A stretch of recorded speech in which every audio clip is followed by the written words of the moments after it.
ይህን ማድረግ ግዴታ ኃላፊነታችን ነው። ይሄ ነው ህይወት ማለት ለክርስቲያኖች። በቃ የመስቀሉ ትርጉም ገና አልገባንም እኛ። የክርስቶስ ህማም እንኳን ደርሶ ቀርቶ ሲሰማ ራሱ የሚያስደነግጥ ጌታችን ኢየሱስ ክርስቶስ እስከ ዓርብ ድረስ በቆየበት ቆይታው እያንዳንዱ መንገዱ ምንም አይነት የሰላም መንገድ አልነበር። በጣም ጭንቅ የበዛበት በጣም መከራም ጭምር ያየለበት ነበር። ያን ሁሉ መከራ ዝም ብሎ የታገሰው እኛን ስለሚወደን ብቻ ነው። እንዲህ ያለ የመውደድ እንዲህ ያለ የማፍቀር እንዲህ ያለ ዋጋ የመክፈልን ነገር ከክርስቶስ ውጪ ለኛ ማንም አድርጎልን አያውቅም፣ አያደርግልንም ጭምር። ይሄንን አምላካችን ብቻ ነው ያደረገው። ሰቅለውት ርቃኑን ምራቃቸውን ሲተፉበት ሰዎችም ሰብስበው እንኳን ሲያሰድቡት እንኳን በመስቀል ላይ ተሰቅሎ ሳይራሩለትና መከራ ሲያበዙበት እንኳን ጌታችን ኢየሱስ ክርስቶስ ዝም ነው ያላቸው፣ ስለ ሰው ፍቅር ግድ ስለሚለው። ይሄ አልገባቸውም ነበር። የክርስቶስ ህማም የሰጠንን ህይወት የመስቀሉ ትርጉም ዛሬም ድረስ የክርስቶስ መስቀል ያልገባን ሰዎች በጣም ብዙ ሰዎች አሉ። የክርስቶስ መስቀል የድህነት ስራው የፈጸመው የቤዛነት ስራ በሙሉ ምን ማለት እንደሆነ ትርጉሙ ያልገባን ማለት ነው። እሱ የተረዳውና የገባው ሰው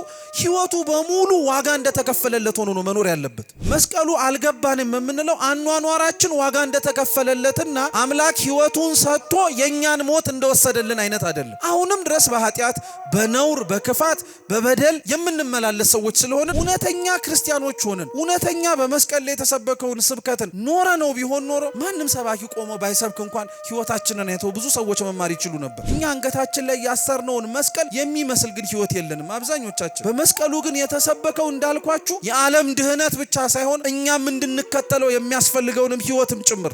ለሚያሰቃዩትና መከራ ለሚያበዙበት ሰዎች ራሱ ህማሙን ችሎ ይቀበል የነበረበት ምክንያት ከዚህ ካልሆነ በቀር ለነሱ ህይወት የሚሰጥበት መንገድ ስላልነበረ ነው። ይሄ ብቻ አይደለም። የክርስቶስን መስቀል ስታስቡ አብራችሁ የተቀበለውንም መንገድም ጭምር እንዳትረሱት ክርስቲያኖች። ክርስቶስ ላላወቁትና ላልተረዱት ሰዎች በሙሉ በዛች በዕለተ ዓርብ የከፈለው ዋጋ በሙሉ ከሩቅ ሆኖ ለሚመለከተው ሰው ሽንፈት ነው የሚመስለው። አምላክ ሆኖ ሲገረፍ ማየት፣ ሁሉን ቻይ ሆኖ በያዙት በፍጡራን እጆች ተጨምቆ ሲያዝ መመልከት፣ ሁሉ በደጁ ያለ አምላክ ራሱን እጆቹን ዘርግቶ እርቃኑን በመስቀል ላይ ሆኖ ሲታይ ላላወቁት ክርስቶስን ይሄ ሽንፈት ነው። የተሰቀለው ክርስቶስ አያሳፍርም። ብዙ ነገር ነው ያደረገው። ያ የተሰቀለው ክርስቶስ እርቃኑን የሆነው ለኛ የብርሃን ልብስ ለማልበስ። ያ የተሰቀለው ክርስቶስ አጥንቱ እስኪታይ ድረስ የተቀበለው መከራ የተቀበለው ግርፋት እኛ እንደ አጥንቱ ንጽህናን ገንዘብ ማድረግ እንድንችል ነው። የክርስቶስ መስቀል የተሰቀለበት ህይወት ነው። ክርስቶስ የተቀበለው መከራና ጭንቅ ህማምም ለኛ ህይወት ነው። ጌታችን ኢየሱስ ክርስቶስ ለኛ ያሳየንም የመስቀሉን ጎዳና እንድንከተል ያደረገንም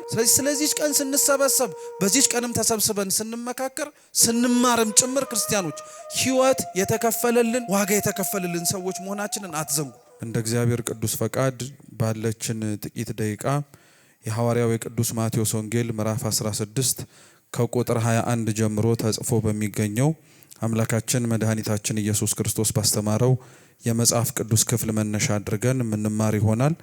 አስቀድሜ መጽሐፍ ቅዱሱን ቃል ሁላችሁ መስማት እንድትችሉ በንባብ አሰማችሁና ቀጥሎ ወደ ትምህርታችን እንሄዳለን። እግዚአብሔር ከሁላችን ጋር ይሁን። የማቴዎስ ወንጌል ምዕራፍ 16 ቁጥር 21 ከዚያን ቀን ጀምሮ ኢየሱስ ወደ ኢየሩሳሌም ይሄድ ዘንድ ከሽማግሎችና ከካህናት አለቆች ከጻፎችም ብዙ መከራ ይቀበልና ይገደል ዘንድ በሶስተኛውም ቀን ይነሳ ዘንድ እንዲገባው ለደቀ መዛሙርቱ ይገልጥላቸው ጀመር። ጴጥሮስም ወደ እርሱ ወስዶ አይሁንብህ ጌታ ሆይ ይህ ከቶ አይድረስብህም ብሎ ሊገስጸው ጀመር።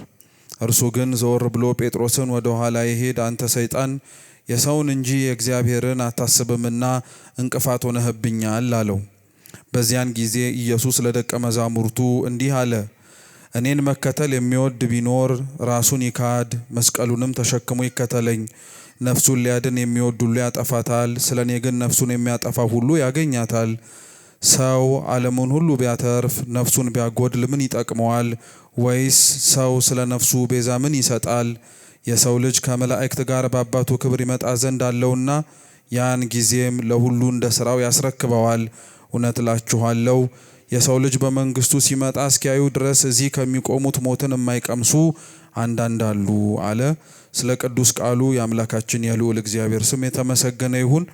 ከቁጥር 21 ጀምሮ እስከ 28 ድረስ ባነበብነው የመጽሐፍ ቅዱስ ክፍል የምንማር ይሆናል። ለትምህርታችን ርዕስ የምናደርገው ቁጥር 24 ላይ ተጽፎ የሚገኘውን የመጽሐፍ ቅዱስ ክፍል ይሆናል። እስኪ እኔን በሉ።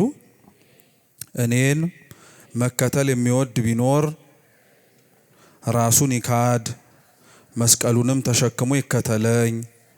እስኪ ድገሙት። እኔን መከተል የሚወድ ቢኖር ራሱን ይካድ መስቀሉንም ተሸክሞ ይከተለኝ። የመጨረሻ ሶስተኛ እስኪም በለው። እኔን መከተል የሚወድ ቢኖር ራሱን ይካድ መስቀሉንም ተሸክሞ ይከተለኝ። በዚህ ኃይለ ቃል መነሻነት የምንማር ይሆናል። አምላካችን እንዲያስተምረን በጉባኤያችን ተገኝቶ የሚበጀንን ሁሉ መስማት፣ ማድመጥ፣ መኖር እንድንችል አይነ ልቡናችንን እንዲያበራልን የእርሱ ቅዱስ ፈቃድ ይሁንልን። ይሄ ሲነበብ የሰማነው የማቴዎስ ወንጌል ምዕራፍ 16 ላይ ያለው ታሪክ ጌታችንና መድኃኒታችን ኢየሱስ ክርስቶስ አስቀድሞ የሚመጣውን ነገር ከመሆኑ በፊት ለደቀ መዛሙርቱ ስለሚቀበለው መከራና ሕማም የተናገረበት ነው። ጌታችን አምላካችን ልዑል እግዚአብሔር ሰው የሆነበት ዋነኛው ምክንያቱ እንደሚታወቀው ለድህነተ ዓለም ሲል ነው። አባቶቻችን ሲያስተምሩን እንደነገሩንም ቤተክርስቲያንም እንደምትመሰክረው አምላካችን ሰው የሆነው ሕሙማነ ስጋን በተአምራቱ ሕሙማነ ነፍስን ደግሞ በቅዱስ ቃሉ ሊያድናቸውና ሊቤዣቸው ነው። ስለዚህ አምላካችን የልዑል እግዚአብሔር የድህነቱ አስኳል ሰው የሆነበትም ዋነኛ ምክንያት እኛ ራሳችን ያጠፋነውንና በእኛ በራሳችን ክፋትና በደል ምክንያት የመጣብንን ነገር በሙሉ ካሳችንን ከፍሎ ሊቤዠንና ነፃ ሊያወጣን ነው። ጌታችን ኢየሱስ ክርስቶስ ታዲያ ሰው ከሆነበት ቅጽበት አንስቶ ደቀ መዛሙርቱንም ጭምር ጠርቶ እንዲከተሉት ተማሪዎቹ እንዲሆኑትም ከጠራበት ጊዜ ጀምሮ አብዛኛውን ጊዜ ላይ ጌታችን ኢየሱስ ክርስቶስ ስለ መከራው በአንድም ይሁን በሌላ መንገድ ይነግራቸው ነበር። ምክንያቱም ደቀ መዛሙርቱ ራሳቸው ስለ ክርስቶስ መከራና ስለ ክርስቶስ ስቃይና እንግልት ከመሆኑ በፊት ሕሊናቸው ቀድሞ መዘጋጀት ነበረበት። እንደ አዲስ ሳይነግራቸው፣ ሳያዘጋጃቸው፣ ሳያስተምራቸው በጸሐፍትና በአይሁድ እጅ ወድቆ መከራ ሲቀበል ቢመለከቱትና ቢያዩት ኖሮ ፍጹም ሰው መሆኑን ነው እንጂ ፍጹም አምላክ መሆኑንም ጭምር ገና ባልጸናና ባልበረታ አስተሳሰብ አይምሯቸው ስተው ተሳስተው እንዳይወድቁ እግዚአብሔር አምላካችን ብዙ ነገሮችን ከመሆናቸው በፊት አስቀድሞ ያሳያቸውና ያመላክታቸው ነበር። የባህርን ነፋስን ሲገስጽ ይመለከቱት ነበረ። ከዛ አልፎም ደግሞ በጣም ብዙ ሺህ ህዝቦችን እርቧቸው ጠምቷቸው ቃለ እግዚአብሔርን ከመስማትና ከማዳመጥ ተበትነው ወደ ገበያ እንዳይሄዱ ያመጧቸውን ጥቂት እንጀራና አሳ እያበረከተ ከአንድም ሁለት ጊዜ ላይ አሳይቷቸው ነበረ። ህሙማንን ሲፈውስ አመላክቷቸዋል። ድውያንን ጭምር ደግሞ በሽታቸውንም ሲወስድ አመላክቷቸዋል። ያን ሁሉ ጌታችን ኢየሱስ ክርስቶስ ያደርግና የፈጸመ የነበረው በዋነኝነት ለምንድን ነው? በኋላ ላይ ይሄንን ሁሉ ሲያደርግ የነበረው አምላካቸው፣ መምህራቸው፣ ጌታቸው የሁላችንም ጭምር ጌታ የሆነው ኢየሱስ ክርስቶስ መከራና ችግር ሲቀበል ለእኛም ብሎ ዋጋ ሲከፍል እንዳይጠራጠሩና ልቡናቸው እንዳይናወጽባቸው ስለሚፈለግ ነው። ለዛ ነው ቤተ ክርስቲያናችን ስለ መስቀል በምታወራባቸው በየትኛውም ክፍለ ትምህርቶቿ ውስጥ ስለ ክርስቶስ መከራና ጭንቅ በምትሰብክበት በዛው አንደበቷ ኃያልነቱን፣ አሸናፊነቱን፣ አምላክነቱን፣ ሁሉን ቻይነቱንም ጭምር አብራ ትናገራለች። የሰው ልጅ ሕሊና ካልጸና በመንፈስ ቅዱስም ጭምር የታደሰ ካልሆነና ካልበረታ በቀር የክርስቶስ ሕማም እንኳን ደርሶ ቀርቶ ሲሰማ ራሱ የሚያስደነግጥ ስለሆነ ነው። ለዛ ነው ጌታችን ኢየሱስ ክርስቶስ ከመሆኑ በፊት አስቀድሞ ጸሐፍትና ፈሪሳውያን ሌሎችም በአይሁዳውያን ዘንድ የነበሩት የሚያደርሱበትን መከራና ስቃይ ገና ሳይሆን እንደሚሆንበት ሲናገር ቅዱስ ጴጥሮስ ሰምቶት ይሄ ባንተ አይሁንብህ አለው። ደቀ መዛሙርቱን ክርስቶስ የጠራቸው ከተለያየ ቦታ ነበር እና ሁሉም ጥለውት ያላቸውን ነገር በሙሉ ክርስቶስን ሲከተሉት ለጊዜው ጌታችን ኢየሱስ ክርስቶስ የሚሰጣቸውን በመናፈቅ ነበር አብረውት የነበሩት። ሲያበላ ሲያጠጣ፣ ህሙማንን ሲፈውስ፣ ሌሎችንም ነገሮችንም ሲያደርግ ምናልባት ከእሱ ጋር አብረው በመዋልና በማደራቸው ተማሪዎቹ ደቀ መዛሙርቱ በመሆናቸው ከሱ የሆነ ነገር እናገኛለን ይከፈለናልም ጭምር ብለው ተስፋ ያደረጉ ነበር። እንደ ቅዱስ ጴጥሮስ አይነቶቹ ደግሞ ትርጓሜያችን እንደሚናገረው ስልጣን እናገኛለን ራሱ ብለው ይጠብቁ ነበር። ክርስቶስ ግን ደቀ መዛሙርቱን የጠራቸው ካሉበት ቦታ ሁሉ አብረውት መኖር እንዲችሉ የሰበሰባቸው ምድራዊ የሆነ ስልጣን እንዲሰጣቸው አልነበርም። ለዛም ብሎ የጠራቸው ማናቸውም አልነበርም። ይልቁኑ እንዲያውም ክርስቶስ ደቀ መዛሙርቱን ከዛ ዓለማዊ ከሆነው ሕይወታቸው ጠርቶ ወደሱ አብረውት መኖር እንዲችሉ የጠራቸው እሱ የተቀበለውን መከራ መቀበል እንዲችሉ ነበር። ስለዚህ ቅዱስ ጴጥሮስ በጊዜው ይሄ ስላልገባው ስለ ጌታ መከራና ስቃይ ከራሱ አንደበት ሲሰማ ይሄ ባንተ አይሁንብህ አለው። ሹመት ሽልማቱ የሚቀርበት መስሎት ጌታችን ኢየሱስ ክርስቶስ በሚደርስበት ለኛ ብሎ በሚከፍለው በምንም አይነት ዋጋ ውስጥ የተሰበሰቡት በሙሉ ከሱ መከራ ውስጥ የሚካፈሉትና የሚያገኙት ነገር የሌለ ስለመሰለው ባንተ አይሁንብህ አለው። የጌታችን የኢየሱስ ክርስቶስ መከራውን፣ ስቃዩን፣ እንግልቱን የምታስበው ቅድስት ቤተክርስቲያን ለዛ ነው መስቀል ብላ ስትጠራ ብዙ ነገሮችን አካታ ነው የምታነሳው። መጀመሪያ መስቀል ብለን ስንናገር የምናነሳው ወይም ስለ መስቀል ስታወራ ቤተክርስቲያን የምታስተምረው ስለ ክርስቶስ ነው። ስለምን አልኳችሁ? ስለ ክርስቶስ ነው። መስቀልን ከክርስቶስ ክርስቶስን ከመስቀል ወንጌልም ለያይቶ ስለማያሳየን መስቀል ብለን ስናወራ ሁሌም ስለ ክርስቶስ እናወራለን። አምላካችንን ጌታችን ኢየሱስ ክርስቶስንም ስንጠራው በአንጻሩ ደግሞ አብረን መስቀልንም ጭምር እናስታውሳለን። ሁለቱም የሚለያዩ ነገሮች ስላልሆኑ ነው።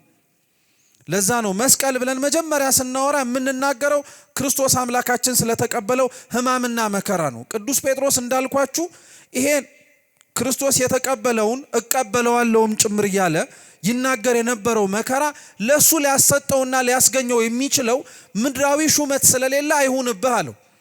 ክርስቶስ ግን ይሄንን ሁሉ ሊያደርግ የነበረበትና ሐሳብም ጭምር ኖሮት ወደ ምድር የወረደው ለቅዱስ ጴጥሮስና ለወንድሞቹ ምድራዊ ሹመትና ሽልማትን ለመስጠት አልነበረም።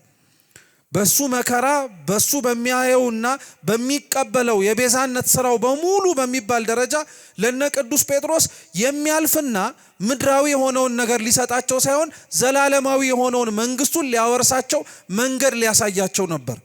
ለዛ ነው ጌታችን ኢየሱስ ክርስቶስ በመስቀሉና በተቀበለው ሕማም በሙሉ እሱ ካልሆነ በቀር ሊያደርገው የማይቻለውን ነገር በሙሉ አድርጎልናል። ለዛ ነው አምላካችን ከመሰቀሉ በፊት በመሰቀሉ የምናገኘውን ልክ እንደ ቅዱስ ጴጥሮስ ይሄ አይሁንብህ እንዳንል፣ ልክ እንደ ቅዱስ ጴጥሮስ ባልተሰቀለ እንዳንል በመሰቀሉ የምናገኘውን በረከትና በመሰቀሉ ምክንያት የምናገኘውን እጥፍ ድርብ ጸጋ እንድንረዳው በጣም በብዙ መንገድ አስተምሮናል። የመጀመሪያው እዛው ሐዲስ ኪዳን ላይ አምላካችን ኢየሱስ ክርስቶስ ያስተማረው ትምህርት አለ። ስለ መሰቀሉ ሳይሆን በአንጻሩ በስቅለቱ ምክንያት ስለምናገኘው ነገር በንጽጽር ከብሉይ ኪዳን ታሪክ ጋር ያመጣው ያስተማረው ትምህርት አለ። የቅዱስ ዮሐንስ ወንጌል ምዕራፍ 3 ላይ ተጽፎ የሚገኝ ታሪክ ነው። ጌታችን ኢየሱስ ክርስቶስ እስራኤላውያን እግዚአብሔርን በማሳዘናቸውና እሱን በማስከፈታቸው ምክንያት ከደረሰባቸው መቅሰፍቶች መካከል አንዱ የእባብ መነደፍ ነበር።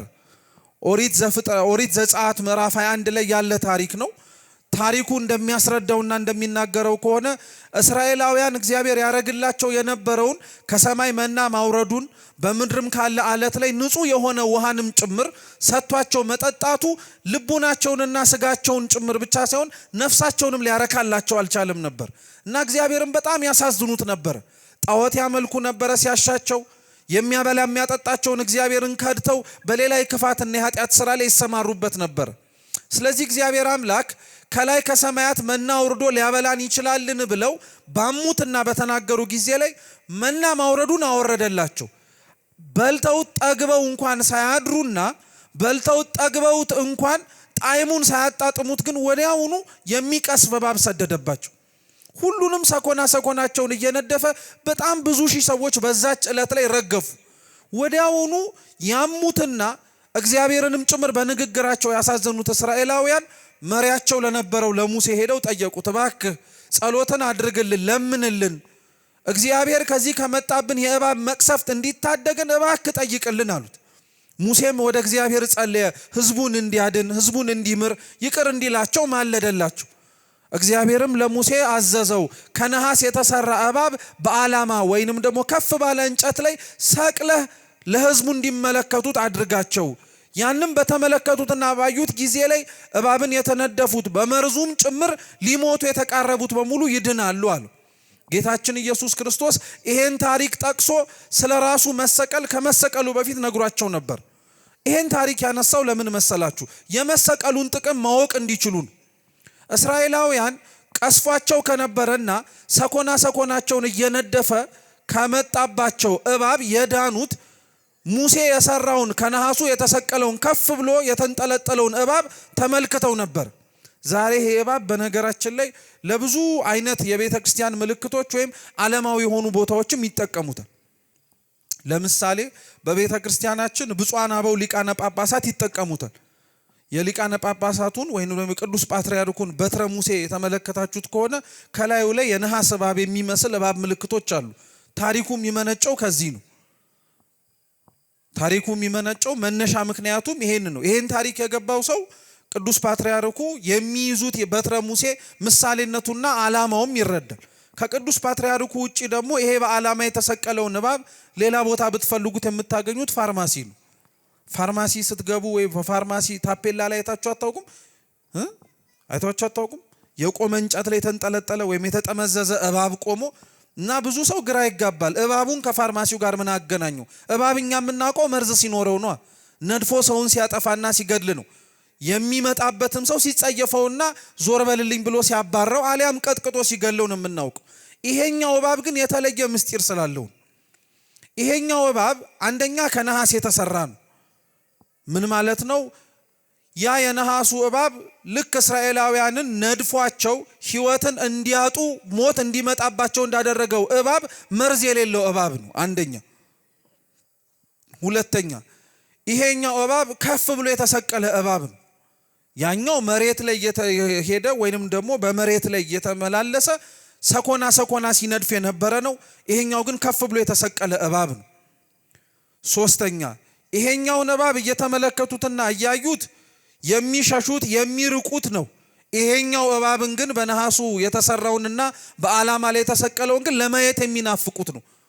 የሚሸሹት ስላዩትም ጭምር ደግሞ መዓትና መቅሰፍት ይመጣብናል የሚሉት አይደለም። ይሄ የተሰቀለው የነሐሱ እባብ የክርስቶስ ምሳሌ ነበር። የነሐሱ እባብ የክርስቶስ ምሳሌ ነበር። እንዳልኳችሁ የነሐሱ እባብ መርዝ የለው። ክርስቶስም እንደዚሁ ሁሉ ንጽሐ ጠባይ ያላደፈበት ኃጢአትም ጭምር የሌለበት ንጹሕ አምላክ ለመሆኑ ምሳሌ ነው። እየሰማችሁ ነው? ንጹሕ አምላክ ለመሆኑ ምሳሌ ነው።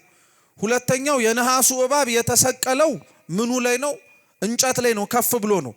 የነሐሱ እባብ ኃጢአት የሌለበት ኃጢአተኞች የሆኑትን ወይም ደግሞ በመርዝ የተነደፉት ግን አይተውት የሚድኑበት ከፍ ብሎ የተሰቀለበት እንጨት ደግሞ መስቀል ነው። ለዛ ነው እንዳልኳችሁ ቅድም ክርስቶስን ከመስቀሉ መስቀሉን ከክርስቶስ መለያየት አይቻልም። እባቡንና ዓላማውን ራሱ አንድ ላይ ነው የተመለከትነው። እባቡ ለብቻ በአንጻሩ ደግሞ የተሰቀለበትም ከፍ ብሎ የታየበትም ዓላማ ለብቻው ሆኖ አይደለም። ዓላማ እያለን የምንጠራው እንጨቱን ነው። እሺ እየሰማችሁ ነው? ዓላማ ብለን የምንጠራው እባቡ ከፍ ብሎ የተሰቀለበትን እንጨቱን ተለያይተው ሳይሆን ስንት ሆነው ነው ያየናቸው? አንድ ሆነው ነው የተመለከትናቸው። አንድ ሆነው ነው ያየናቸው። ስለዚህ እባቡ ለክርስቶስ ምሳሌ ሲሆን መርዝ አለመኖሩ ክርስቶስ ኃጢአት እንደሌለበት ማስተማሪያ ሲሆን ያ እባቡ የተሰቀለበት እንጨት ደግሞ የምን ምሳሌ ነው አለ? የመስቀሉ ክርስቶስ ከፍ ብሎ የታየበት የመስቀሉ ምሳሌ ነው። ይሄ ብቻ ግን አይደለም። ቅዱስ ጎርጎርዮስ ዘእንዚናዙ ከፍ ብሎ የተሰቀለውን እባብ ይመለከተውና ምን ብሎ ይናገራል? ይሄ እባብ ይላል። እየሰማችሁ ነው? ይሄ እባብ ልክ እንደዛኛው እንደተናደፈው እና መርዝም እየረጨ እንደገደለው እባብ አይነት እባብ አይደለም ይልና ይሄኛው እባብ መከራ፣ ስቃይ፣ እንግልት ብታቀርቡበት አይሰማውም ይላል። አሁን ለምሳሌ የነሐስ እባብ ተሰርቶ ልክ ሕይወትና እንደሚንቀሳቀሰው እባብ ብትመቱት ይሰማዋል? ምን ስለሆነ ነው? የነሐስ እባብ ስለሆነ ነው አይደል? እና ቅዱስ ጎርጎርዮስ ምን ይላል? የነሐሱን እባብ ስትመቱት ህመሙ አለመሰማቱ እንደዚሁ ሁሉ ምንን ለማጠየቅ ነው ይላል። እግዚአብሔር አምላካችንም መከራውን፣ ስቃዩን፣ እንግልቱን ተቀብሎ ብትመለከቱት እንደዚሁ ተራ ሰው ነው ብላችሁ እንዳታስቡት። ህማሙ አለመሰማቱን ልክ የነሐሱን እባብ ስትመቱት ህማም አይሰማውም እንዳላችሁት ሁሉ በመለኮታዊነቱ በእግዚአብሔርነቱም ጭንቅና መከራ ላለመድረሱ ማሳያ ነው ይላል። ቅዱስ ኤፍሬም ሶርያዊ ደግሞ የተሰቀለውን እባብ እየተመለከተ ምን ይላል? ይሄ የተሰቀለው እባብ ሕይወት የሌለው እባብ የሞት ምሳሌ ነው ይላል። ክርስቶስ ያሸነፈው በመስቀሉም ድል ያደረገው ምልክት ነው ብሎ ይናገራል። ስለዚህ ክርስቶስ በዛች ቅጽበት ላይ ይሄንን ታሪክ አንስቶ ለሕዝቡ ሲናገር የነበረው በመሰቀሉና መከራ በመቀበሉ ምክንያት እኛ ክርስቲያኖች የምናገኘውን በረከት እየነገረን ነበር። አንደኛ ያስጨነቀን እየነደፈም ጭምር ኃጢአት የተባለ መርዙን ሲዘራብን የነበረውን ሰይጣንን አሸነፈልን። አንደኛ። ሁለተኛ ያሸነፈልን ድል ያደረገልን አምላካችን ደግሞ ስለኛ ሲል ከፍ ብሎ ታየልን። ምን ታርጎ ታየልን? ከፍ ተብሎ ታየልን። ስለኛ ሲል ማለት ነው። ስለኛ ሲል ከፍ ብሎ ሌላውን በሙሉ መመልከትና ማየት በሚችልበት ደረጃ ላይ ከፍ ብሎ ተመለከተልን። ክርስቶስ አንደኛ በዚህ ምሳሌ አስረዳችሁ። ከዚህ ምሳሌ ውጪ ስለ ክርስቶስ መስቀል በሌሎች መጽሐፍትም ጭምር የምናገኘውን ጥቅም ደግሞ መጽሐፍ ቅዱሳችን ሲነግረን ለሁለተኛ ምሳሌ አድርገን የምናነሳው ሁለተኛ ነገሥት ምዕራፍ 6 ላይ ያለ ታሪክ ነው። የታሪኩ ባለቤት የኤልያስ ደቀ መዝሙር የነበረው ነብዩ ኤልሳ ነው። ኤልሳ ከደቀ መዛሙርቱ ጋር ወይንም ደግሞ ነቢያት በጥንት ሰብስበው ያስተምሯቸው ከነበሩት ተማሪዎቹ ጋር አብሮ በሚሄድበት ጊዜ ላይ ተማሪዎቹ ምሳር ይዘን ወይንም ደግሞ የምንቆርጥበት መጥረቢያ ይዘን እንጨትም ቆርጠን ማረፊያ የሚሆነንን መቀመጫ የሚሆንብን ስፍራ እንስራ አሉ። ፈቀደላቸው፣ ስሩ አላቸው። ከደቀ መዛሙርቱ መካከል አንዱ በያዘው መጥረቢያ እንጨት ሲፈልጥ አቅራቢያው የነበረ ሐይቅ ወይንም ደግሞ ባህር የታቆረ ውሃ ስለነበረ ወዲያውኑ ይፈልጥበት የነበረው መጥረቢያው ወደ ውሃው ገባበትና ሰጠመበት። ያው መጥረቢያው መስጠሙ ያን ያክል የሚደንቅ ነገር አይደለም። ክብደት ያለው ነገር ስለሆነ ግዴታ ወደ ውሃው ውስጥ መስረግ አለበት፣ መግባት አለበት። ወዲያውኑ ያደቀ መዝሙር ደነገጠና ወደ ኤልሳ ሄዶ ነገረው። የተበደርኩት የራሴ ያልሆነ የሰው መጥረቢያ ነው። እንጨት ልፈልጥ ስል ወደ ውስጥ ገባብኝና አሁን እንዴት ብዬ ላውጣው? ጠፍቶብኛል። ምን እባክህ እርዳኝ ብሎ ለኤልሳ ነገረው። ነብዩ ኤልሳ ምን አደረገ? ከዙሪያው መካከል ከነበሩት የእንጨት ቅርፊቶች ወይም እንጨት አነሳና ባህሩ ላይ ጣለው። እየሰማችሁ ነው? ባህሩ ላይ ሲጥለው ኤልሳ የጣለው እንጨት ወደ ውስጥ ሰረገ። የሰረገው ብረት ደግሞ እንጨቱ ወደ ውሃው ውስጥ ሲገባ ከፍ ብሎ ወጣ። ያም ሰው የጠፋበትን ወይንም ደግሞ ተበድሬው ነበረ ሰው ሊቆጣኝ ይችላል ያለውን መጥረቢያ ተማሪው ይዞት ወጣ። ምን ለማለት ተፈልጎ ነው? በተፈጥሮ ወይንም ደግሞ በምናውቀው መንገድ እኛ የምናውቀው እንጨት ሲንሳፈፍ ነው እንጂ ወደ ውስጥ ሲገባ አይደለም። በተፈጥሮ እኛ የምናውቀው ክብደት ያለው ነገር ልክ እንደ መጥረቢያ ያለ ነገር ወደ ውሃ ሲሰጥም ነው እንጂ ተንሳፎ ወደ ላይ ሲወጣ አናውቅም። የትኛውም ሰው ድንጋይ ሲንሳፈፍ አይቶ አያውቅም። ድንጋይ ጥለ ነው ምን ሲያደርግ ነው የምናውቀው? ወደ ውስጥ ሲገባ ነው የምናውቀው። በዚህ ቅጽበት ላይ ግን እኛ ከምናውቀውና ከለመድነው አዲስ ነገርን እግዚአብሔር አምላክ በነቢያቱ በኩል አደረገ። ምን ሊያስተምረን ፈልጎ መሰላችሁ? ኤልያስ ጥሎ ኤልሳ የጣለው የነበረው እንጨት የጌታ የኢየሱስ ክርስቶስ የመስቀሉ ምሳሌ እንደሆነ ከአባቶቻችን ሐዋርያን አበው መካከል አንዱ ሰማዕቱ ቅዱስ ዮስጢኖስ የሚባል አባት አለ። በረከቱ ለሁላችን ትድረሰን። እሱ ኤልሳ የጣለው እንጨት የክርስቶስ የመስቀሉ ምሳሌ ነው ይላል። በአንጻሩ ደግሞ ተማሪው ሲጠርብበት የነበረው ወይንም ደግሞ ሲፈልጥበት የነበረው መጥረቢያ ደግሞ የሞት ምሳሌ ነው። ሲፈልጥበት የነበረው መጥረቢያ ወደ ውስጥ ገባ ወይንም ደግሞ ሰጠመበት። ልክ ለኤልሳ ያ መስጠሙን መናገሩ ማለት የሰው ልጆች በደረሰብን መከራ ስቃይና እንግልት ሁሉ እግዚአብሔር ያድነን ዘንድ ጮህን። ኤልሳ የተባለው ክርስቶስ ነው። ክርስቶስም መስቀሉን ላከልን ወይም ተሰቀለልን። ባህሩ ላይ ጣለው ማለት ወደ ምድር ወርዶ ተሰቀለ ማለት ነው። የክርስቶስ መስቀል ልክ እንደ ኤልሳ እንጨት ወደ ውስጥ ገባ ማለት የክርስቶስ መስቀል አሸናፊነቱ ወደ ጥልቅ ወደ ተባለ ወደ ሲኦል ወረደ ማለት ነው። በሱ የመስቀሉ የቤዛነት የማዳን የመውረድ ስራ ደግሞ እኛ ውስጥ የነበር ነው መጥረቢያዎቹ የተባልን ኃጢአተኞቹ ምን አድርገን ወጣን ማለት ነው? ከፍ አድርገን ተንሳፈን ወጣን ማለት ነው። ስለዚህ የክርስቶስ መስቀል ምን ጥቅም አገኛችሁ? ምንስ ጥቅም ሰጣችሁ ተብለን ብንጠየቅ ሲኦል ውስጥ የነበርነውን ሁሉ ልክ እንደ መጥረቢያው ከፍ ብለን እንድንወጣ አደረገ እንላለን። እስኪ ከሲኦል አስወጣን በሉ።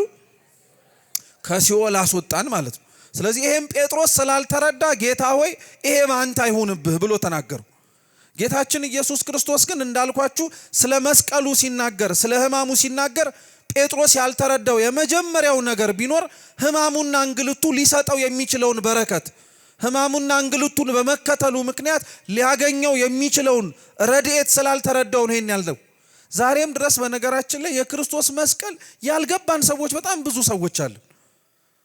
የክርስቶስ መስቀል የድህነት ስራው የፈጸመው የቤዛነት ስራ በሙሉ ምን ማለት እንደሆነ ትርጉሙ ያልገባን ማለት ነው። ትርጉሙ ያልገባን ማለት በነገራችን ላይ ክርስቲያኖች መሰቀሉን የማናውቅ ለማለት አይደለም። ሕማም መቀበሉን ለኛ ጭምር ያልተረዳን ለማለት አይደለም። እሱ የተረዳውና የገባው ሰው ሕይወቱ በሙሉ ዋጋ እንደተከፈለለት ሆኖ ነው መኖር ያለበት። መስቀሉ አልገባንም የምንለው አኗኗራችን ዋጋ እንደተከፈለለትና አምላክ ሕይወቱን ሰጥቶ የኛን ሞት እንደወሰደልን አይነት አይደለም። አሁንም ድረስ በኃጢአት በነውር በክፋት በበደል የምንመላለስ ሰዎች ስለሆንን የመስቀሉ ትርጉም ገና አልገባንም። እኛ በዓሉን የምናከብረው በክብረ በዓሉም ጭምር ስለ መስቀል ቤተክርስቲያን መላልሳ የምትሰብክበት ምክንያት መስቀል ትርጉሙ ምልክቱን ከማየት የሚጀምር ይሁን እንጂ ውስጡ ያለው ግን የክርስቶስ ሕማም የሰጠንን ሕይወት ያወጣልንንና ያስገኘልንንም ጭምር ነገር መረዳት ላይ ስለሚያተኩር ነው። ለዛ ነው ቅዱስ ጴጥሮስ ይሄ ያልገባውም በክርስቶስ መስቀል ምን እንዳገኘ። ቅዱስ ጴጥሮስ ብቻ አይደለም፣ በእርግጥ ሌሎችም በጊዜው የነበሩት በሙሉ ክርስቶስ ያረገው የነበረው ነገር በሙሉ በጣም ግራ ይገባቸው ነበር። ተመልከቷቸው፣ አይሁድና ፈሪሳውያን ስለ ክርስቶስ መሰቀልና መከራ መቀበል በጣም አድርገው ይናፍቁና ይወዱ የነበሩ ነበሩ። መከራው እነሱን ራሱ እንደሚያድናቸው አላወቁም ነበር። የሱ መከራና ጭንቅ መቀበል ለነሱም የሚሆን አልመሰላቸውም ነበር። እነሱ በመሰቃየቱ በመንገላታቱ መከራ በመቀበሉ በቃ በዛው የሚያበቃና ጉዳዩን ጭምር የሚገባደድ እነሱም ሰላም የሚያገኙ መስሏቸው ነበር። ክርስቶስ ግን ለሚያሰቃዩትና መከራ ለሚያበዙበት ሰዎች ራሱ ሕማሙን ችሎ ይቀበል የነበረበት ምክንያት ከዚህ ካልሆነ በቀር ለነሱ ሕይወት የሚሰጥበት መንገድ ስላልነበረ ነው። ይሄ ብቻ አይደለም። የክርስቶስን መስቀል ስታስቡ አብራችሁ የተቀበለውን መንገድም ጭምር እንዳትረሱት ክርስቲያኖች። ጌታችን ኢየሱስ ክርስቶስ ከተሰበሰብንባት ከዚህ ከሐሙስ ማታ ምሽት ጀምሮ እስከ ዓርብ ድረስ በቆየበት ቆይታው እያንዳንዱ መንገዱ ምንም አይነት የሰላም መንገድ አልነበርም። በጣም ጭንቅ የበዛበት በጣም መከራም ጭምር ያየለበት ነበር። በአንድም የጉዞ በአንድም የአስተምህሮ ጉዞ ላይ አምላካችን ኢየሱስ ክርስቶስ ደቀ መዛሙርቱ ገመድ ይዘው እሱ ሰይፍ ይዞ በጉልበትና በኃይል ሲያሳምን አላየነውም ነበር። እዚች ምሽት ላይ ግን አይሁድና ሊቃነ ካህናት የላኳቸው ወታደሮች ግን ሰይፍ ይዞ የማያውቀውን ክርስቶስ ሰይፍ ይዘው ነበር ለመያዝ የመጡት። ገመድ ይዞ ያላዩትን አምላካቸውን እነሱ ግን አንገቱ ውስጥ ገመድ አስገብተው እየሳቡ እንደ ከብት ነው የወሰዱት።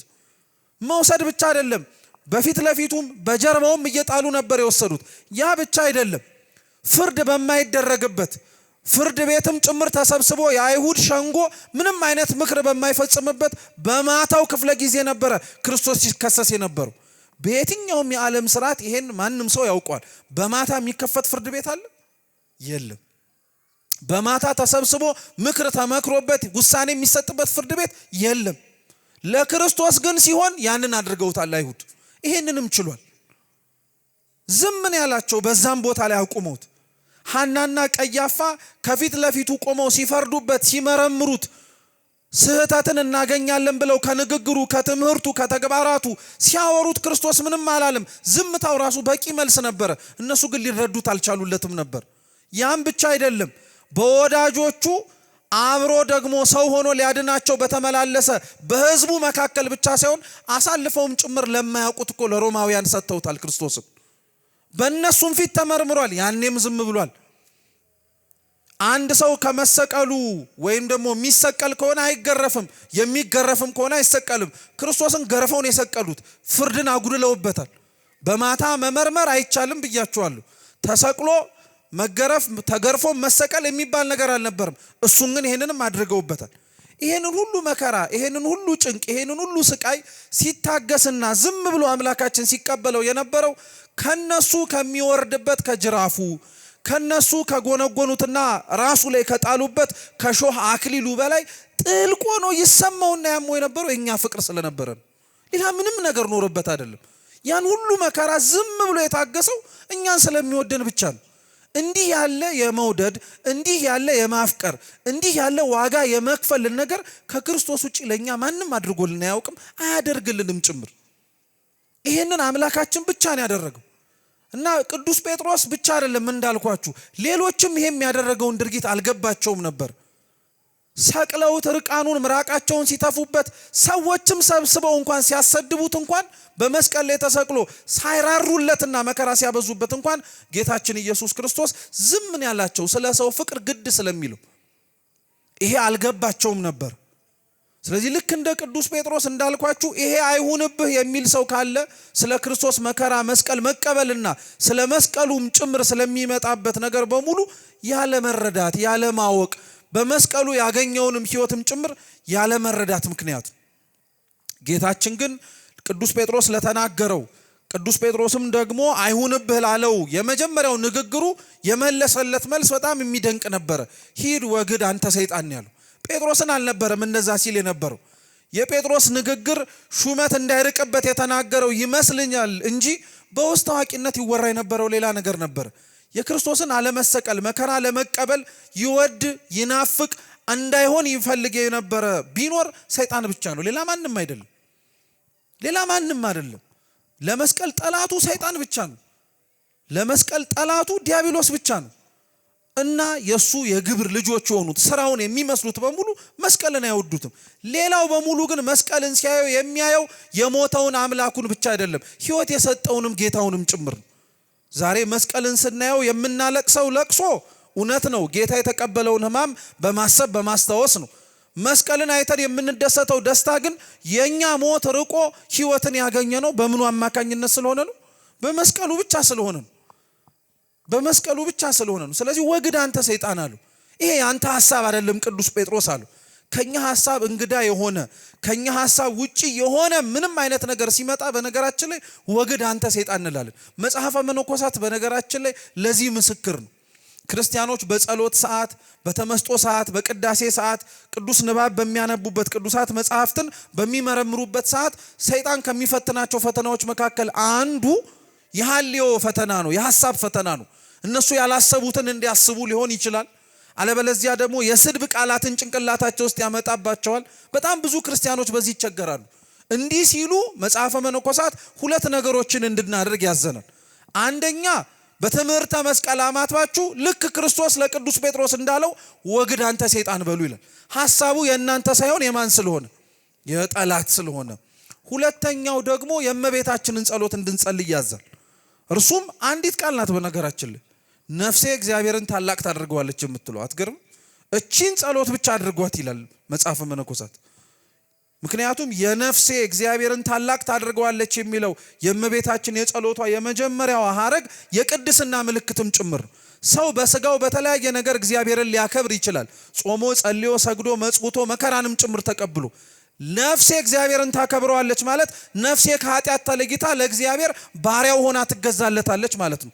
ያን የቅድስና ደረጃ ያን የቅድስና ጸሎት የጸለየችውን የድንግል ማርያምን ቃል ድጋሚ ክርስቲያኖች ሲደግሙበት ይህንኑ ስለማይፈልገው ጠላትም ይርቃቸዋል።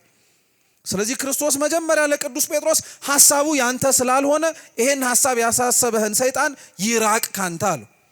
ሁለተኛ በዛው ንግግር ውስጥ ሊነግረው የፈለገው ነገር ደግሞ ምንድነው? ይሄ የኔ መሰቀል መውረድ መወለድ እኔ አሁን የተናገርኩት ሳይሆን ትላንትና በነቢያቶችም ጭምር ሳስነግር የነበረ ነው። ስለዚህ አንተ አይሁንብህ እያልክ የምትናገረው ነገር ለአንተ አለመጥቀም ብቻ ሳይሆን የነቢያትንም ትንቢት ሐሰተኛ ያስብለዋል። ለጴጥሮስ ጥቅም ተብሎ ለጴጥሮስም ጭምር በእጄ ተብሎ የሚፈርስ የሚናድ የሚሻር የነቢያት ትንቢት አይኖርም። ሁሉ ሊፈጸም ግድ ስለነበረ ወግድ አንተ አሉ።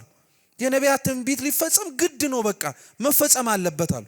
ክርስቶስ ግን ከዛ በኋላ የሚገርማችሁ ስለ ራሱ መከራና ሕማም ብቻ አይደለም የተናገረው። ቀጠለና መስቀል ያለውን ሁለተኛውን ትርጉም ተናገረ። እንዳልኳችሁ መጀመሪያ መስቀሉ ያለው ትርጉም የማንን ሕማም እንድናስብ ነው አልኳችሁ? የማንን? የክርስቶስን ሕማም ማሰብ እንድንችል። በዛ ሕማም ውስጥ ያገኘነውን በረከትም ጭምር ተናግረናል። አንደኛው በነሐሱ እባብ ያገኘነውን በምሳሌ ክርስቶስ አስተምሮ የነገረን ነገር ቢኖር እግዚአብሔር አምላካችን የተቀበለው ዕዳ በደላችንን የተሸከመው ንጹሕ ባህሪ ሆኖ ምንም ነውርና ነቀፋ ሳይገኝበት ነው። እሱን እንድናስብ ያደርገናል። በኤልሳ ታሪክ ውስጥ ደግሞ በመስቀሉ ክርስቶስ የመሰቀሉ ምክንያት እኛን ከጠለቅንበት ከገባንበት ከሲኦል አዘቅት ውስጥ ምን አድርጎናል? አውጥቶናል። ይሄ ቢያንስ በትንሹ ልናውቀው የሚገባ በቅዱስ መስቀሉ በጌታችን ሕማም መቀበሉ የምናገኛቸውና የምናውቃቸውም ጭምር በረከቶቻችን ናቸው። መስቀል ግን ከክርስቶስ ሕማም በላይ ቃሉን ስንጠራው የሚወክለው ሁለተኛው ትርጉም ደግሞ ምንድነው? ሕይወት ነው። እስኪ ሕይወት በሉ። መስቀል ክርስቲያኖች ሕይወት ነው። መስቀል ሕይወት ነው። ይሄን የምታውቁት ደግሞ ጌታችን ኢየሱስ ክርስቶስ ወግድ አንተ ሰይጣን ብሎ የጴጥሮስን ቃል የእግዚአብሔር ሐሳብ እንዳልሆነ ከተናገረና ካጸና በኋላ ማንም እርሱን ሊከተለውና መስሎ ሊኖረው የሚፈልግ ሰው ካለ ራሱን ይካድና መስቀሉን ተሸክሞ ምን ያርገኛል? ይከተለኛል። ይሄ ሕይወት እኮ ነው። በቃ ሕይወት ነው። ክርስቶስ በመስቀሉ የተጓዘውን የድህነት ጉዞ ክርስቲያኖች ደግሞ ያንኑ የመስቀል ጉዞ እግዚአብሔርን ለማግኘት ሲሉ ይጓዙታል። ይሄ የመስቀል ጉዞ የመቻል፣ ይሄ የመስቀል ጉዞ መከራን የመቀበል፣ ይሄ የመስቀል ጉዞ የመቻልና የመከራ መቀበል ብቻ ሳይሆን የአሸናፊነትም ጭምር ነው። ክርስቶስ ላላወቁትና ላልተረዱት ሰዎች በሙሉ በዛች በዕለተ ዓርብ የከፈለው ዋጋ በሙሉ ከሩቅ ሆኖ ለሚመለከተው ሰው ሽንፈት ነው የሚመስለው። አምላክ ሆኖ ሲገረፍ ማየት፣ ሁሉን ቻይ ሆኖ በያዙት በፍጡራን እጆች ተጨምቆ ሲያዝ መመልከት፣ ሁሉ በደጁ ያለ አምላክ ራሱን እጆቹን ዘርግቶ እርቃኑን በመስቀል ላይ ሆኖ ሲታይ ላላወቁት ክርስቶስን ይሄ ሽንፈት ነው። እስካሁን እስከዚህ ቅጽበት ነው የምላችሁ በዓለም ላይ ያሉ የተለያዩ ሰዎች የክርስቶስን መስቀል ይዘባበቱበታል። በደንብ አድርገውን የሚዘባበቱበት። አምላክ ከሆነ ለምን ይሄን ተቀበለ? ጌታስ ከሆነ ይሄንን በመቀበሉ እናንተስ ራሳችሁ ከምትኮሩ ይልቅ ለምን አትሸማቀቁም ይላል። በፍጹም በክርስቶስ በእንደዚህ አይነት ነገሩ ክርስቲያኖች አናፍርም፣ አንሸማቀቅም። ልክ እንዲያውም እንደ ሐዋርያው እንደ ቅዱስ ጳውሎስ ስንል የምንለው ምን መሰላችሁ? እኛ ግን የተሰቀለውን ክርስቶስ እንሰብካለን እንምል። እኛ ግን እስኪ በሉ ምን ያረገውን ክርስቶስ እንሰብካለን? አዎ የተወለደውን አላልንም። አይገርማችሁም? ቅዱስ ጳውሎስ የተወለደ ክርስቶስ እኮ መስበክ እንችላለን። ተወልዷል። የተጠመቀውን ክርስቶስም መስበክ እንችላለን። ተጠምቋል። እንጀራ ሲያበረክት የነበረውንም ክርስቶስ መስበክ እንችላለን። እኛም የምንሰብከው ግን የተሰቀለውን ነው። ስቅለት ለአይሁዳውያን ሳይሆን ለሮማውያን የነውር የኃጢአተኛ የሚቀበለው የመከራ ጥግ ነው። ለራሳቸው ዜጎች እንኳን ሮማውያን እውነቴን እንምላችሁ የመስቀል ቅጣት አይቀጡ። ይሄን ምሳሌ በአንድ ማስረገጥ እንችላለን። ሐምሌ 5 የምናከብረው የቅዱሳን ብርሃናት ዓለም ጴጥሮስ ወጳውሎስ ዓመታዊ ክብረ በዓል አለ። የሐዋርያቱ በረከት ለሁላችን ይድረሰን። ታስታውሱ ከሆነ ቅዱስ ጳውሎስ በአባቱ ዜግነቱ ሮማዊ በመሆኑ የክርስቶስን ወንጌል ሰብኮ በመገኘቱ ተሰቅሎ እንኳን አልተገደለም። ራሱን በሰይፍ እንዲቆረጥ ነው የተደረገው። የሮማዊ ዜግነት የሌለው ቅዱስ ጴጥሮስ ግን ተዘቅዝቆ እንዲሰቀል ነው የተደረገው።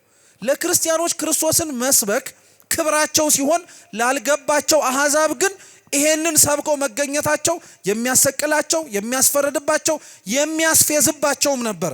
ስለዚህ ቅዱስ ጳውሎስ እኛ እናንተ እንደምታስቡት በክርስቶስ መሰቀል፣ መከራ መቀበል፣ እርቃኑን ሆኖ በመስቀል ላይ በመታየት አናፍርም፣ አንሸማቀቅም፣ ራሳችንንም ዝቅ አናረግም። እንዲያውም እልህ እንዲገባችሁ ሳይሆን ትርጉሙ እንዲሰርጻችሁ ስለምንፈልግ እኛ ግን የምንሰብከው ምን ያደረገውን ክርስቶስ ነው አለ? የተሰቀለውን ክርስቶስ ነው አለ። የተሰቀለው ክርስቶስ አያሳፍርም። ብዙ ነገር ነው ያደረገው። ያ የተሰቀለው ክርስቶስ እርቃኑን የሆነው ለኛ የብርሃን ልብስ ለማልበስ ነው። ያ የተሰቀለው ክርስቶስ አጥንቱ እስኪታይ ድረስ የተቀበለው መከራ፣ የተቀበለው ግርፋት እኛ እንደ አጥንቱ ንጽህናን ገንዘብ ማድረግ እንድንችል ነው። ቅዱስ ኤፍሬም ሶርያዊ በጣም የሚገርም ቃል ያስተምራል። ምን ይላል መሰላችሁ? ጌታ ክርስቶስ የተሰቀለበት መስቀሉም ጭምር የተተከለበት ቦታ የአዳም አጽም ያለበት ቦታ ነው ይላሉ አባቶቻችን በትውፊትም። ለዛ ነው የክርስቶስን መስቀል አይታችሁት ከሆነ ከስነ ስቅለቱ በታች አጥንት ነገር አለ አይደለ? ወይም የሰው ራስ የአዳም ራስ ነው ይላሉ። እና በጣም ነው የሚገርመው። ቅዱስ ኤፍሬም ምን ይላል መሰላችሁ? ክርስቶስ በዛች ቅጽበት ላይ ራሱ ልክ እንደተወጠረ ብራና አጥንቶቹ ጉልህ ሆነው እየታዩ በተሰቀለበት በዛ የቀራኒው አደባባይ ላይ አዳም ቢያየው ምን ይል ነበር ብሎ ይመሰጣል ቅዱስ ኤፍሬም። እና አዳም ቢያየው ኖሮ ምን እንደሚል ይላል መሰላችሁ ቅዱስ ኤፍሬም? ይህች አጥንት ከአጥንቴ ናት ይላል። አይገርማችሁ? አዳም ይሄንን ያለው ለሔዋን እኮ ነው። ሔዋን ከጎኑ ተፈጥራ ሲመለከታት ይቺ ስጋ ከስጋዬ ናት፣ እቺ አጥንትም ከአጥንቴ ናት አለና ስሟ ሔዋን ይባላል። በዛች ቅጽበት ላይ ክርስቶስንም ቀና ብሎ የሚያየው አዳም በአጥንቱ ላይ ተሰቅሎ ሲመለከተው ሊል የሚችለው አለ ቅዱስ ኤፍሬም ይቺ አጥንት ከአጥንቴ ናት አለ። እቺም ስጋ ከስጋዬ ናት። እኔ ያሳደፍኩት ነውር ያስነቀፍኩት ሳይሆን ቀድሞውኑ ሳይፈርስ ሳይበሰብስ በገነት ውስጥ በቅድስና ያጌጠውን ከእመቤታችን የተነሳው ሥጋዬ ናት ብሎ ይመሰክር ነበር ይላል። ቅዱስ ስምዖን ዘአምድ ደግሞ የዓርብ የሕማማት ጸሎቱ ላይ ምን ይላል መሰላችሁ? ጌታ ሆይ ተሰቅለ ካለህበት በጎልጎታ ላይ ደምህን ካፈሰስክበት ቦታ ላይ በኔም በህሊናዬ ላይ ያንን ንጹህ ደምህን አፍስስልኝ፣ ኃጢአቴን በደሌን ነውሬን ያንጻልኝ ይላል። እግዚአብሔር ክርስቶስ ለሁላችን ይህን ያድርግልን። የክርስቶስ መሰቀል እንዳልኳችሁ ስለዚህ ዋጋ አለው ማለት ነው። ላልገባው ትርጉሙ ላልሰረጸው ለማይረዳው ሰው ነው መነወሪያ፣ መሰዳደቢያ፣ መዘባበቻ፣ አንገትን ማስደፊያና ማሳፈሪያ የሚያደርገው። በፍጹም ይሄ ህይወት ነው ክርስቲያኖች። ይሄንን ህይወትም ክርስቲያኖች እንዲኖሩት ክርስቶስ ይፈልጋል። ስለ ስሙ ስንል እርሱ ለኛ የተቀበለውን መከራ እንድንቀበል ይፈልጋል።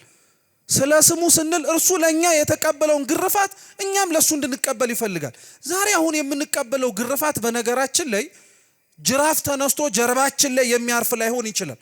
ሰይጣን ግን ከክርስቶስ ሊያርቀን የሚያነሳብን የፍትወት ምኛቷቶች በሙሉ የሚገጣብን የሚያርፍብን ጅራፎች እንደሆኑ አበው ይናገራሉ። ያንን ሁሉ ስለ ክርስቶስ ሲሉ መታገስ፣ ያንን ሁሉ ስለ አምላካችን ሲሉ መዋጥ። እውነቴን እኮ ነው የምላችሁ ክርስቲያኖች፣ አንገታችን ላይ የምናስረው መስቀል ክርስቲያን ለመሆናችን ምልክት ብቻ አይደለም እኮ የኑሯችንም ዘይቤ ጭምር ነው። እንደዛ ነበር መኖር የሚጠበቅብን።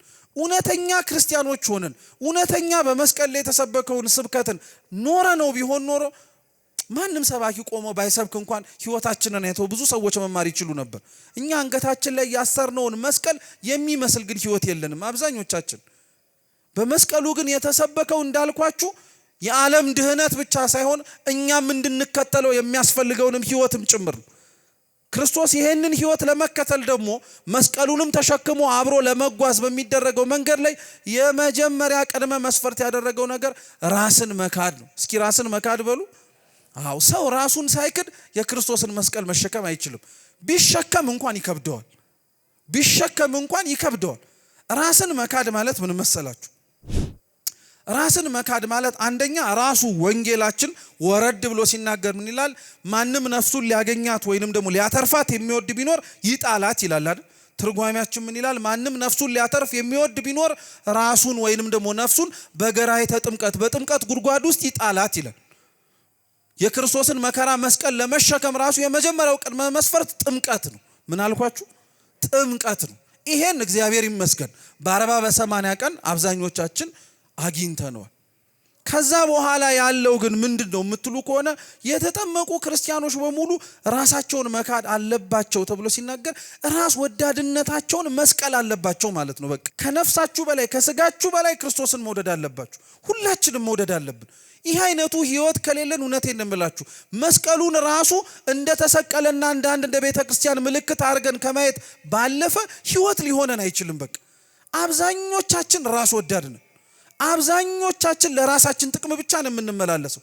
ካልመሰለን ካልሆነልን ለራሳችንም ዞሮ የሚያመጣው ነገር ከሌለ በፍጹም እንኳን ሰውን ክርስቶስን መምሰል አንፈልግም። እና ራስን መካድ የመጀመሪያው የክርስቲያኖች ቅድመ መስፈርት ነው። ራሱን ያልካደ ሰው በፍጹም ከክርስቶስ ጋር መኖር አይችልም። ራሳቸውን የካዱ ሰዎች ግን እንዴት ከክርስቶስ ጋር መኖር እንደቀለላቸው እኮ ሐዋርያትን ተመልከቱ።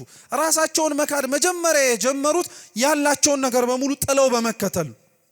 እኛ እኮ ያለንን ጥለን እንኳን ተከትለን ስንመጣ ጥለን ስለመጣ ነው ነገር እንጨነቃለን። ታውቃላችሁ ቅዱስ ጴጥሮስም መንፈስ ቅዱስ ገና ባልወረደነት ሰውነቱ ላይ ታስታውሱ ከሆነ ሁሉን ጥለን ተከተልን እንግዲያውስ ካንተ ምን እናገኛለን ብሎት ነበር።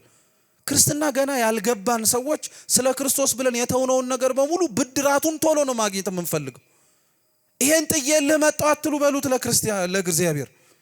እርሱ ጥሎልን የመጣው ሰማይ እኮ አለ። አንተ ጥለህለት የመጣው እኮ ቤትህን እኮ ነው፣ ሊያውም ተመልሰህ የምትገባበት። አንተ ለእግዚአብሔር እኮ ይሄን ጥዬልህ መጥቻለሁ ብለህ ሰው ልታነሳለት ትችላለህ። እሱ እኮ መላእክቱን ትቶልህ ነው የወረደው። አንተ ለእግዚአብሔር ብለህ ይሄን ተውኩኝ ብትል እግዚአብሔር ለአንተ ብሎ የከፈለውን ዋጋ እየጠቀሰ አንድ እኮ መናገር የሚችል አምላክ እኮ ነው። ራስን መካድ መጀመሪያ የሚቀለንና መጀመሪያም ጭምር ውስጣችን እንዲዋሃድ የምትፈልጉ ከሆነ ስለተውነው ነገር በሙሉ ለእግዚአብሔር ይሄን ትቼልሃለሁ አንተ ምን ትሰጠኛለህ አትበሉት። የሚሰጣችሁን እግዚአብሔር ያውቀዋል። ብድራታችሁን ደግሞ ትታችሁት እንደመጣችሁት አትመዝኑት። እንደ እግዚአብሔር ቸርነት ቢሰጣችሁ ይሻላል። ዜና አበው ላይ ተጽፎ ያለ አንድ ታሪክ አለ።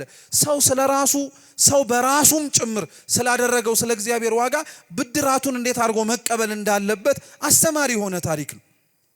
አንድ ባህታዊ ናቸው ይባላልና በጣም በተሰነጠቀች ዋሻ ውስጥ ገብተው መራር የሆነ ቅጠል እየበሉ ለረጅም ዓመት ኖሩ። ከ40 ዓመት በላይ ያንን ተጋድሎ ሲፈጽሙ አንድም ቀን የቆሙባት ጠባብ ዋሻ ጠባቸው አታውቅም።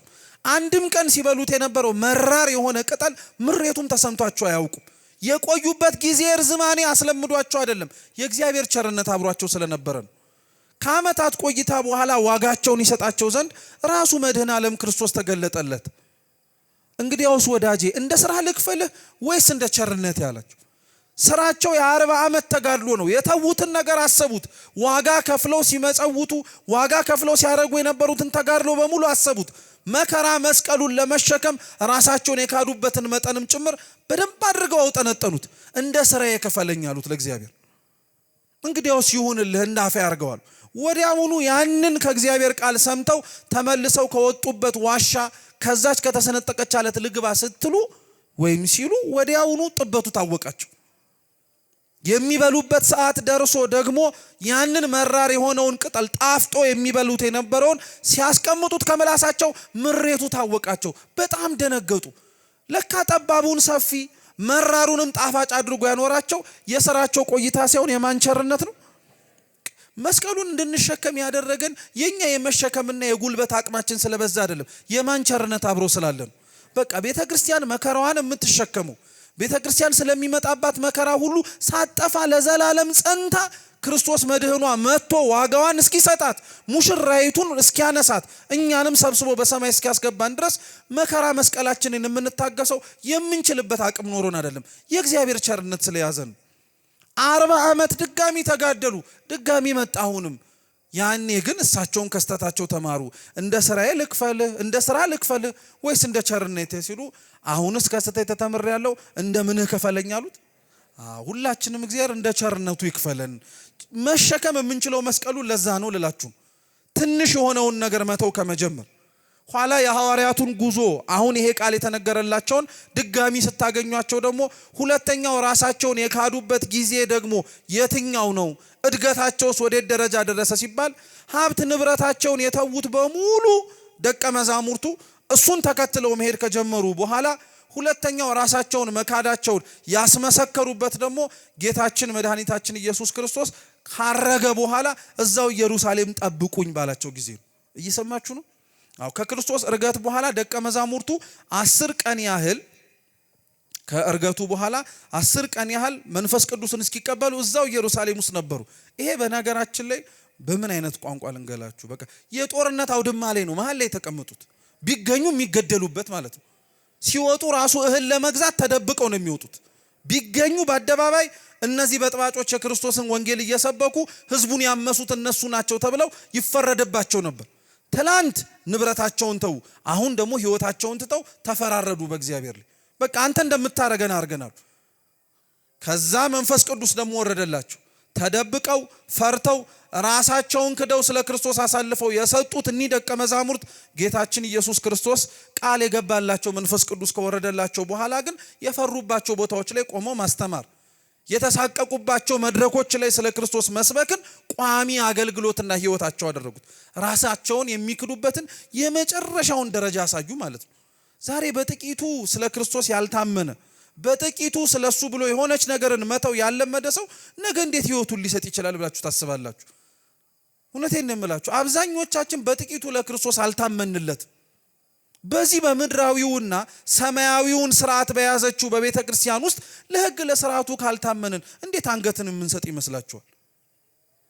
ጊዜያችንን ለመስጠት ካልታመንለት እንዴት ህይወታችንን የምንሰጠው ይመስላችኋል? በጥቂቱ የታመነ በብዙ እንደሚሾም ነው መጽሐፍ የነገረን። ለዛ ነው የመከራ መስቀሉንም ጉዞ ህይወትንም ለመሄድ ለሚፈልጉ ሰዎች በሙሉ ከምንም ነገር በፊት መጀመሪያ ራሳቸውን መካድ እንዲችሉ ነው ክርስቶስ የነገራቸው። ሁላችንም ይህንን ማድረግም ደግሞ ግዴታችን ነው። በነገራችን ይህን ማድረግ ግዴታ ኃላፊነታችን ነው። ይሄ ነው ህይወት ማለት ለክርስቲያኖች። በቃ የመስቀል ጉዞ ምንድነው ተብለን ብንጠየቅ ይሄንን ነው የምናስበው።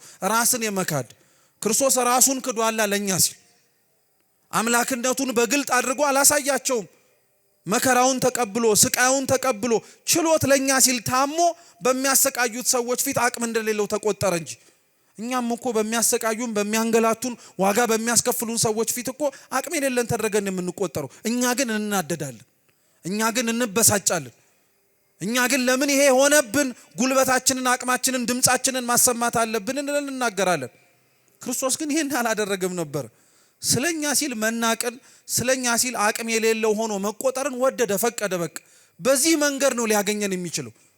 በትዕቢት የወጣነውን በትህትና መልሶ ለማስገባት፣ በእብሪተኝነት ከሱ የራቅነውን በፍጹም ፍቅር ደግሞ በገመድ አስሮ ለማስገባት የክርስቶስ ይህን መንገድ መከተል ግድ ነው። እኛም ክርስቲያኖች የምንከተለው መንገድ ይህንን ነው።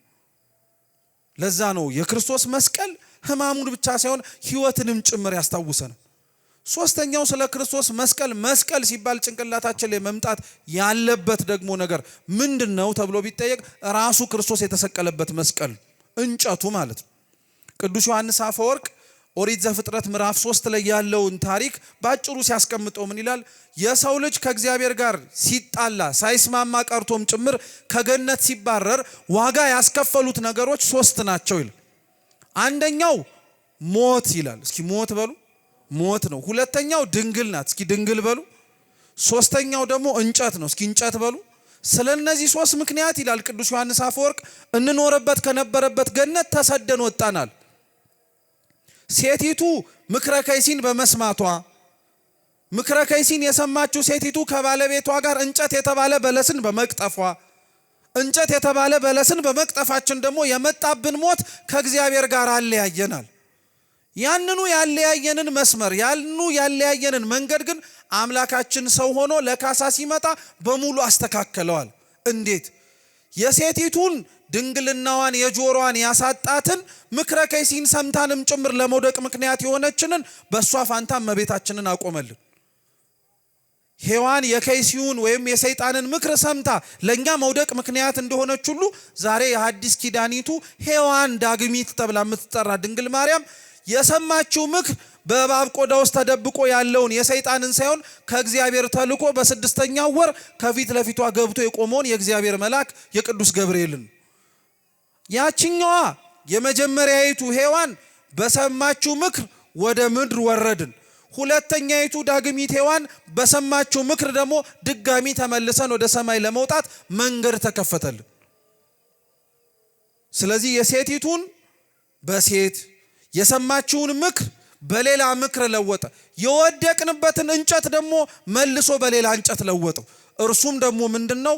በልተን ቀጥፈን የጣለንን ዕፀ በለስን ስናስታውሰው ዛሬ ደግሞ በልተን ቀጥፈን ስጋውን ደሙን የቆረሰበትን መስቀልን ተካልንና እሱን እንድናስታውስ አደረገ። ከዚህ ቦታ ላይ ከዚህ ቤተ መቅደስ ላይ ተተክሎ ሁሌም የማይነጥፈው ሁሌም የማይቀደው ሁሌም ጭምር ደግሞ የማይታጣው የጌታችን የኢየሱስ ክርስቶስ የቅዱስ ስጋው የክቡር ደሙ ፍሬ የመስቀል የበረከት ፍሬ ነው። መስቀልን ስናይ እሱም ትዝ ሊለን ያስፈልጋል። ክርስቲያኖች መስቀልን ስናይ እሱም ትዝ ሊለን ያስፈልጋል። ይሄ መስቀል ተመልሰን ወደ ሰማይ የወጣንበት መሰላል ነው። ያዕቆብ ተኝቶ ያየው መሰላል ጫፉ ላይ እግዚአብሔር ነበር የነበረው። እኛስ መስቀሉን ስንመለከት እላዩ ላይ የምንመለከተው ማንን ነው? ክርስቶስን እኮ ነው።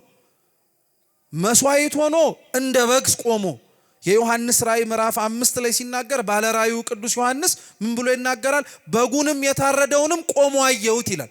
የታረደው በግ ለዓለም ድህነትም ሲል የወረደው የእግዚአብሔር በግ ተብሎ የሚጠራው ክርስቶስ ነው። በግ ስለሆነ ነው በበረት የተወለደው። በግ ስለሆነ ነው በቤተ ሳይዳ በበጎች መጠመቂያ በበጎች መናኸሪያ አካባቢ የተመላለሰው ክርስቶስ። በግ ስለሆነ ነው ንጹህ መስዋዕት ሆኖ ራሱን ያቀረበው። ያንን መስቀል ስናይ ግን በግ መስዋዕት ብቻ አይደለም የምናየው፣ ሊቀ ካህንም እናያለን። እንደ ኦሪቱ ስርዓት ከሆነ ሊቀ ካህን በዓመቱ ለሚያቀርበው የስርየት መስዋዕት ሲል እጆቹን ይዘረጋ ነበረ። ክርስቶስ ሲሰቀል ምኖቹን ዘርግቶ ነው? እጆቹን ዘርግቶ የራቅነውን እኛን ሊሰበስበን ህዝብ አሕዛብ የሆነውን ሰብስቦ አንድ ሊያደርገን እንደ ሊቀ ካህንነቱ ደግሞ ራሱ መስዋዕት ነውና መስዋዕቱን ሊያሳርግ። ስለዚህ መስቀሉን ስናየው አሁንም እንዳልኳችሁ ነው። መስዋዕት ይታየናል። መስዋዕቱን የሚቀበለውም አካል ይታየናል። በአንጻሩ ደግሞ መሰዊያውን መስቀሉም ጭምር ይታየናል። አንገታችሁ ላይ ያለውን መስቀል ስታዩት ግን ይሄ ትዝ ይላችሁ ይሆን? ይሄ መስቀል እኮ አንገታችን ላይ አንጠለጠል ነው። ይሄም ትዝ እንዲለን እኮ ነው። በጉ ትዝ እንዲለን ክርስቶስ ይሄን መስቀል ስንመለከተው ሊቀ ካህኑ ክርስቶስ ኃጢአታችንን ያጠፋልን፣ ያስተሰርይልን፣ ያስማረን አምላካችን ትዝ እንዲለን እኮ ነው። ክርስቲያኖች መስቀላችን አንገታችን ላይ እኮ የተደረገው የህልውናችንም ጉዳይ ስለሆነ እኮ ነው። እግራችን ላይ አላረግነው፣ ከፍ ብሎም ግንባራችንም ላይ አላንጠለጠለው፣ አንገታችን ላይ ነው ያደረገው። አንገት ከሰውነታችን ቢቆረጥ ህይወት እንደሌለን ሁሉ መስቀሉ ከኛ ከተለየም ህይወት ስለሌለን እኮ ነው። ስለዚህ የክርስቶስ መስቀል የተሰቀለበት ህይወት ነው። ክርስቶስ የተቀበለው መከራና ጭንቅ ህማምም ለኛ ህይወት ነው። ጌታችን ኢየሱስ ክርስቶስ ለኛ ያሳየንም የመስቀሉን ጎዳና እንድንከተል ያደረገንም መልሶ ለኛ ህይወት መስጠት ነው። ስለዚህ ቀን ስንሰበሰብ በዚህ ቀንም ተሰብስበን ስንመካከር ስንማርም ጭምር ክርስቲያኖች ህይወት የተከፈለልን ዋጋ የተከፈለልን እግዚአብሔር አምላካችን ኢየሱስ ክርስቶስ ለሁላችንም ጭምር ሲል የምላችሁ ክርስቲያኖች አደራ፣ ማንንም ለይቶ አይደለም፣ ለሁላችንም ጭምር ሲል ዋጋ የተከፈለልን ሰዎች መሆናችንን አትዘንጉ። ዋጋ የተከፈለበት ህይወት ያለው ሰው ደግሞ እንደዚሁ ነው መኖር ያለበት። ያንን ህይወት መኖር እንድንችል አምላካችን በቸርነቱ በምሕረቱ ይርዳን። ራሳችንን መካድ እንድንችል አምላካችን ይፍቀድልን። ይሄንን መንገድ ካልተከተልን፣ መስቀሉ ላይ ያለውን ቅዱስ ሥጋውን ክቡር ደሙን ከክርስቶስ እጆች ካልተቀበልን፣ ይሄንኑ የህይወታችን አካል መሆኑን አምነን መሮን ካልቻልን በጉ ድል አድርጎ ክርስቶስ ከገባበት መንግስትስ እንዴት ልንገባ እንችላለን? ክርስቲያኖች ይሄን ሁሌ ለራሳችን እናስበው አደራ። የሰማነውን በአምላካችን በልዑል እግዚአብሔር ቅዱስ ቃል የተመከርነውን ሁሉ በልቡናችን ሰሌዳ ይጻፍልን። አምላካችን መድኃኒታችን ኢየሱስ ክርስቶስ ከመስቀሉ ረድኤት በረከት ሁላችንን የሚክፈለን። በቸርነቱ በምሕረቱ እንዳሳዘነው እንዳስከፋነው ሁሉ በመስቀሉ ፍኖትና ጎዳና ጭምር ተመላልሰን ደግሞ ዘላለማዊ ህይወትን መውረስ እንድንችል አምላካችን በቸርነቱ ይርዳን። የሰማነውን በልቦናችን በድጋሚ ይጻፍልን።